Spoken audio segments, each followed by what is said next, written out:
Eu acho que eu não sou, acho que como artista não sou uma artista que tenha muitas referências noutros artistas. Acho que as minhas referências maiores são na vida. Hum, Acho que tem a ver com vivências, tem a ver com experiências, e tem a ver com coisas do dia a dia, coisas que se sentem, coisas que se veem, seja a nível de formas, seja a nível de ligações entre pessoas, pessoas com o meio, em relação ao ser humano, muito em relação ao que é que se está a viver, que lutas é que existem, que disparidades é que existem, porque acho que o meu trabalho, antes de ser trabalho, é quase como se fosse um sublinhar de coisas que eu sinto que eu preciso de dizer naquele momento. Então acho que as referências vêm muito desse espaço de luta, de poesia, de exaltação, de lamento, de celebração. Então é muito natural, não tenho como, aquilo foi feito e eu gosto daquilo, ou isto aconteceu, isto está a acontecer, então vamos falar sobre isto, ou estou a sentir isto, como é que eu posso alterar isto para criar qualquer coisa que fique em relação a este assunto. Então acho que é quase como uma purga.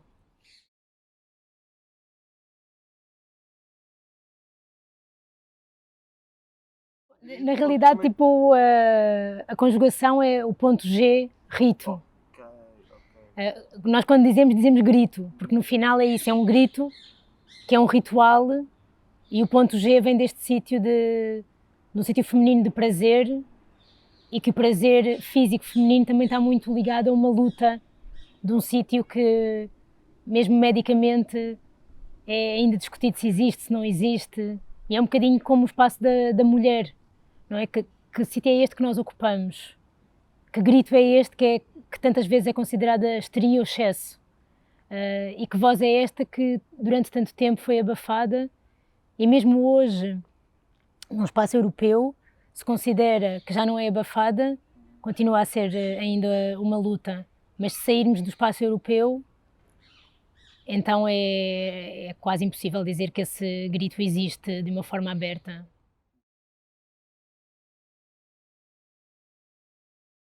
Eu tentei pegar um bocadinho nesta ideia de que rituais e que foram eliminados. E porque é que esta junção de celebração ou de tentar criar alguma coisa entre mulheres foi considerada bruxaria e foi eliminada por uma sociedade patriarcal, quase como o medo do que é que pode sair dali. E eu acho que isso tem a ver muito com o poder, ainda à origem, o poder que existe no corpo feminino de gerar vida. E esse é quase como se fosse o ponto máximo de controle, porque apesar de serem ambos os corpos que geram vida, na realidade o corpo feminino, mesmo no meio animal, é aquele que carrega. E isso, como consequência, teve aquela ligação direta que as mulheres têm de a mulher gera vida, então a mulher é a cuidadora. Então tem que ser protegida de forma a que possa gerar essa vida. Então não só pela todas as ideias estereotipadas, não é? De que o corpo masculino é mais forte, é mais ágil, então caça, pode lutar, pode até morrer com menos problema para a preservação de uma espécie, de uma forma muito lá atrás, mas eu acho que são essas coisas que permaneceram e que deram origem a uma sociedade patriarcal, muito ligada também à religião, que é dominada pelos homens, que faz com que, seja a nível médico, seja a nível político, seja a nível social, a voz da mulher tenha sido muito calada. E cada vez que existe, tem logo aqueles estigmas de está a ser histérica, são nervosas, irritam-se logo, vão para um sítio de loucura. E isso faz com que, eu acho que historicamente, a mulher, para ter poder, teve quase que se integrar nesta sociedade patriarcal e reproduzir muitos comportamentos do que é o poder num sítio masculino. Então não se pode sequer ter poder de uma forma... E eu quando falo em feminino e masculino, eu tenho sempre esta ressalva, eu não estou a falar do homem-mulher estou a falar quase de energia, e que a energia feminina pode perfeitamente estar num homem, e é uma coisa que é preciso uma cura muito grande também, de tirarmos o estigma de que a mulher é que se emociona, a mulher é que chora, a mulher é que cuida, e esse sítio precisa muito ser cuidado na educação dos homens também. Podem ser meigos, podem cuidar, podem não querer ter força, podem não querer saber arranjar coisas. Então eu acho que estamos, ainda que num tempo mais moderno, nós continuamos a perpetuar todos estes lugares na educação das crianças. E claro que a minha geração ainda foi educada assim, mas eu acho que continuam, que é, olha, anda a ajudar a mãe a lavar a louça, anda a ajudar a mãe a arrumar, e este anda a ajudar a mãe, é sempre ajudar a mãe, não é? Vem ajudar o pai, e quando há filhos que são homem e mulher, é sempre o espaço da mulher que continua a reproduzir esses comportamentos.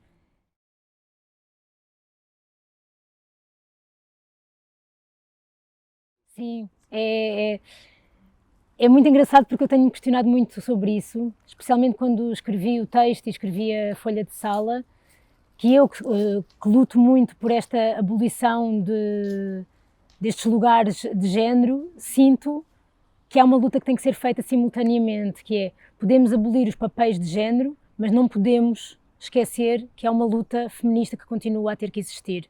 Então estas duas dinâmicas têm que existir ao mesmo tempo, que é, eu não sou de todo a favor da construção destes dois lugares binários, mas sou muito a favor de que se cure estes dois espaços para se perceber que o espaço do feminino e do masculino tem que existir de uma forma não binária também. Então, esta escolha da equipa feminina é porque eu preciso de criar também mais referências e mais espaço de lugares de voz e de poder para estes corpos femininos. E, por acaso, todas as mulheres que estão a trabalhar comigo são mulheres cis, mas não teria que ser. Esse não era uma premissa. Mas é este espaço de um corpo feminino que ainda tem receio de andar na rua, um corpo feminino que tem que pensar o que é que vai vestir quando sai à rua. Mesmo nós neste meio, eu quando falo com pessoas de poder, a maior parte dessas pessoas de poder ainda são homens cis brancos, então mesmo que nós achemos que temos que abolir isto, a realidade pura e dura é que estes lugares ainda são ocupados por estas fações e dinâmicas. Então era só mulheres que eu queria na equipa e foi desde quem está na interpretação, quem está em cena, como quem está na produção, quem está na luz, quem está no som, para existir essa energia mesmo forte de esta é a nossa voz e nós estamos aqui pelas nossas mães, avós, bisavós, e tem essa carga de eu também quero libertar todos os homens da minha família, né? Os que vieram antes de mim e os que viram depois, mas às vezes é preciso as lutas serem um bocadinho delimitadas, porque são muitas. E dentro delas existem todas, não é? Tipo, dentro da interseccionalidade, a ideia é essa, é que nós possamos todos lutar pela equidade e pela igualdade, sabendo que não partimos todos do mesmo ponto de partida em relação à igualdade, não é? Mas eu queria muito tirar esses estigmas do que é, o que é a força num corpo feminino. E que também pode ser considerada uma força masculina. E isso também é feminino. A mulher também tem uma força masculina, porque as energias existem. Então, na peça, existe muito esse passar por delicadeza, força, violência, prazer, um prazer mais sensual e um prazer mais bruto. E tudo isto é feminino. E está ok.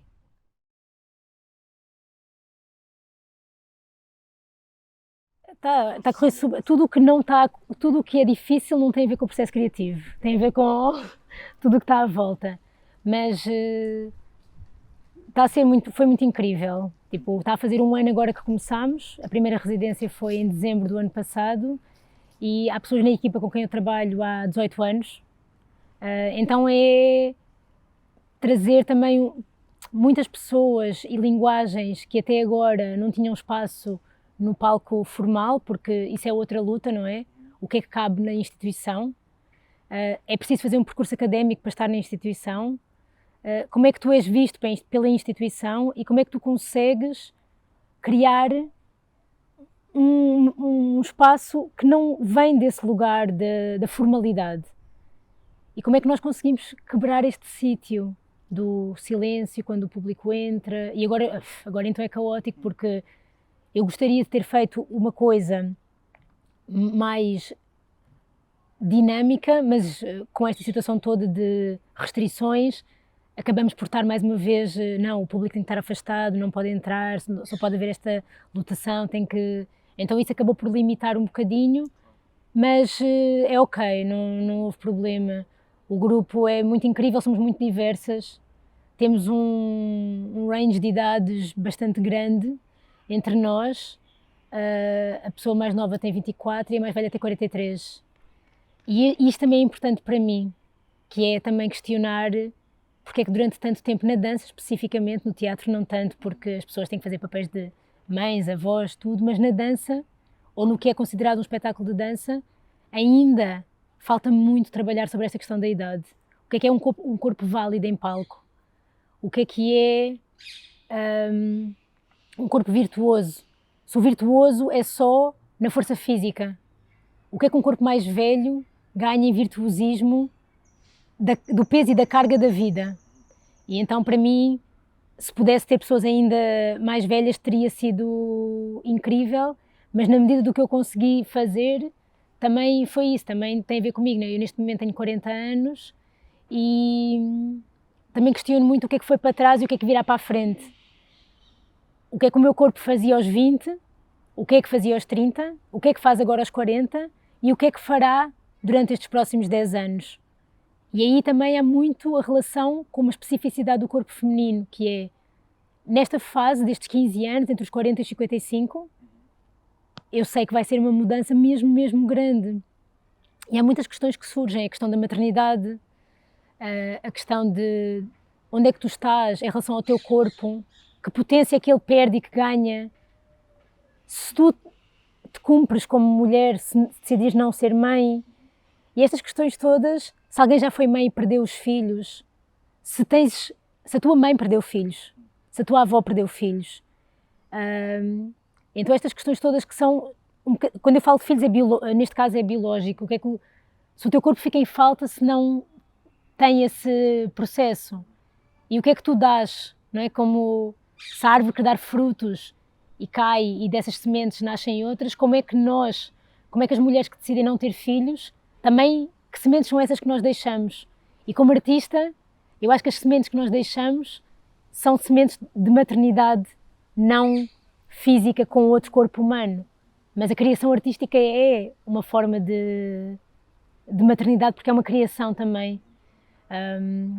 E eu acho que isso entre nós, entre a equipe, existe muito, porque também há pessoas que foram minhas alunas desde pequeninas e que agora já são grandes, e existe uma coisa que é muito linda, muito linda, que nós recuperamos, que é os encontros de as mulheres quando estão juntas. O que é que se cria? Que coisas é que nós dizemos que não dizemos quando estamos noutro tipo, que conversas é que temos, que traumas é que temos? E é muito alucinante ver que quase todas as mulheres passaram pelos mesmos tipos de trauma em dimensões diferentes. E esses espaços são espaços de cura muito grande, e eu acredito, ou quero acreditar, que a partilha deste sítio que nós criamos, deste rito, vai falar com toda a gente, homens e mulheres, porque os homens também precisam de se ligar mais a este espaço uterino de criação e de pensar o que é que foram as suas mães, o que é que foram as suas avós e o que é que elas passaram para nós todos estarmos aqui. E nestas duas gerações as mudanças são tremendas. Nós estivemos a recolher fotos das avós e das mães e das bisavós, e há fotos das avós com os bois na terra, e é já. Não foi há 100 anos atrás, é já. E as vivências também da colonização.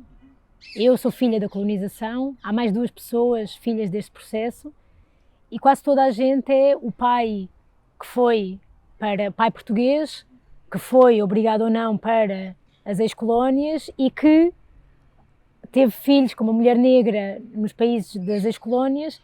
Então estes corpos também estão carregados disso. O que é que foi esse processo dessas mulheres que tiveram que depois sair do seu país e vieram para aqui, essas famílias que também foram um bocadinho desmembradas de alguma maneira. Então, por isso é que eu insisto em dizer que os nossos corpos são sempre corpos políticos, porque estão carregados destas coisas.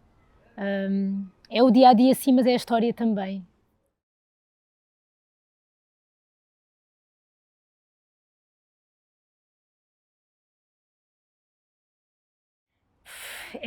Eu li essa frase num livro incrível e aquilo para mim foi assim, sabes aqueles momentos em que tu fazes, que é óbvio, mas quando te é posto à frente e tu pensas, quem é que escreveu a história? E uma das danças ou dos estudos que mais me ocupam são as danças do Médio Oriente e do Norte da África. E durante muitos anos as fiz de uma forma muito informal e depois comecei porque já faz 20 anos, a ler, a pesquisar, e depois começou a vir a questão do orientalismo, o que é o orientalismo, tudo o que nós sabemos vem de escritos de viagens, quem é que fez esses escritos de viagem? Foram homens brancos, numa época em que as mulheres na Europa estavam espartilhadas, não, as roupas eram apertadas, não se mexiam, e que de repente chegam a este sítio do exótico. O que é o exótico? O que é o outro? Como é que estas pessoas que chegam e veem o outro conseguem julgar que aquilo é demasiado erótico, que elas são promíscuas porque os tecidos são leves e elas ondulam. E então eu apercebi-me que tudo o que nós, mesmo nas pinturas, tudo o que nós vemos como imagem é uma fantasia masculina. É uma fantasia erótica masculina, quase como se fosse a pornografia da época. Então aqueles corpos sempre nus, sempre expostos ao homem, são considerados devassos, mas são aqueles todos que são representados quase por um processo de autoprazer masculino, que aquelas mulheres não têm escolha, muitas delas nem existiram, são fantasias que nós tomamos muitos anos por reais. Os haréns são assim, estas mulheres estão aqui todas e depois têm os homens à volta, é tudo mentira. Então aí, como a história colonial, quem é que contou a história colonial? Nós estamos aqui neste sítio, Praça do Império, padrão dos descobrimentos, e nós dizemos, descobri o Brasil. Não se descobre uma coisa que pré-existe. Tu chegas, não descobres nada. E estas coisas todas, que me habitam muito, acabam por estar muito presentes no trabalho, que é, nós ouvimos dizer que as mulheres foram queimadas porque eram bruxas, porque uma mulher era parteira, porque tinha conhecimento de ervas e por isso não precisava do conhecimento masculino para tomar decisões sobre o seu próprio corpo. Eu sei o suficiente para tentar ajudar-me, para curar, e este poder, que é um poder que devia ser glorificado, aprendido e passado de geração em geração, foi cortado. E há um gap. E de repente há médicos. E as mulheres têm que parir num hospital deitadas, quando o seu corpo naturalmente faz aquilo. E temos países como o Brasil, onde os partos são maioritariamente cesarianas. E, com o evoluir dos anos, os corpos vão deixar de saber parir. E as mulheres têm medo de não conseguir parir. Então preferem fazer cesarianas. E isto para mim é uma violação do corpo que é tremenda. Então eu acho que essa história que não foi contada é muito importante em relação à luta antirracista, em relação ao feminismo, em relação aos corpos queer, que foram a própria palavra queer, não é? O estranho, o bizarro, quando se calhar isto tudo pré-existia de uma forma muito natural, sem o binarismo, sem a monogamia da forma como nós a temos, e nós tornamos tudo estranho porque a história nos foi contada assim. E qual é que é a verdade? A história não é a verdade, a história é só uma versão, só que só nos chegou uma versão. Então eu acho que isto também é uma coisa que agora me ocupa muito, que é, e se nós soubéssemos outra história? E se outras pessoas tivessem contado a história? E pronto, e daí parte também o processo de termos falado com as nossas mães e avós, quem as têm, e é muito engraçado porque a história delas já vem tão minada da história que elas próprias não sabem contar a história.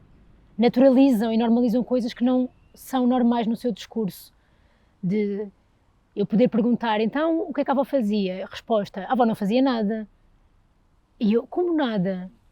Fazia umas coisas em casa e tomava conta de nós e dos primos e de tudo e cozinhava para fora e cozia para fora. Mas a primeira resposta é nada. Então isto já vem impregnado de um discurso. Então, às vezes eu paro e penso, se nos tivesse chegado outra história, ou se a história nos tivesse sido ensinada não como a verdade, mas isto é uma versão a que temos.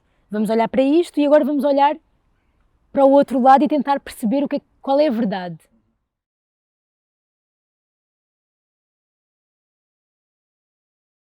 Olha, então, eu desejo muito que se abram caminhos, não de moda, mas de reais. Eu sinto que estamos numa fase alucinante de procura desse espaço de outras formas. Assusta-me um bocadinho perceber que essas outras formas acabam por também ser limitadas para o que interessa agora.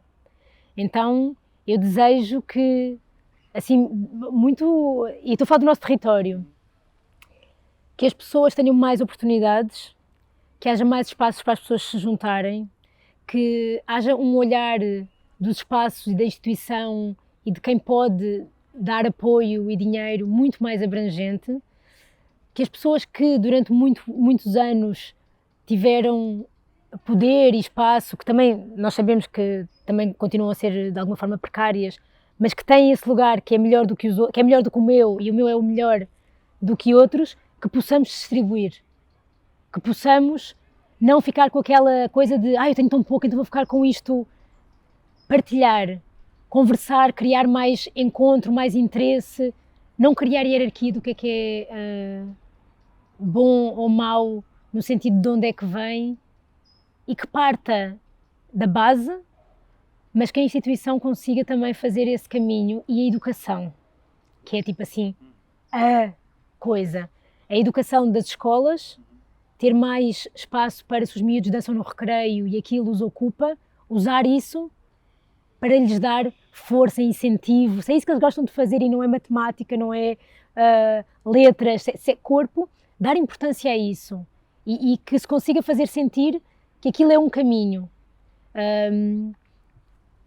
E nas universidades, nós temos uma falta tremenda no ensino superior de dança, de uma atualização brutal, mas é tudo tão burocrático. Eu acho que existe vontade, mas não há como. Não há como, porque as regras são tantas e a burocracia é tanta que nós estamos com há 20 anos atrás, 30 anos atrás. Então é preciso mesmo, vai demorar, mas que se faça desde a escola pública até à universidade, até ao teatro, de dar espaço e arriscar. Não vai correr bem sempre. E está ok, não há problema. Pode-se apostar tipo, numa pessoa que ainda não fez. Se ela não fizer, nunca vai... Arriscar é arriscar de verdade. Não é só, não, esta pessoa já tem isto, isto e isto, porque cá é assim, se tu não tiveres nada, não acedes a nada. Se tu não tiveres um currículo que é considerado real ou concreto, tu não chegas, mas o currículo pode ser experiência sem ser académica. Pode ser outra. E esse olhar tem mesmo que abrir e que mudar para que nós consigamos... E a dança, pronto, eu digo isto, se calhar as pessoas vão dizer outra coisa, mas eu acho que das várias áreas artísticas, a dança está mesmo, nem é secundarizada, está em terceiro, quarto. O teatro ainda consegue ter tipo 2 semanas, 3 semanas de apresentação. A dança tem 2 dias numa cidade e acabou. E é um ano de trabalho para aquilo. E é muito dinheiro investido também pelo Estado para aquilo só. É frustrante para toda a gente. Então, acho que é preciso muito mais espaço, abertura, circulação, arriscar, não ter problema com o erro, a programação não vai ser toda incrível e está ok, porque esse risco faz parte do meio, não é? Tem que se abrir espaço para isso. Irene, muito obrigado. Obrigada eu.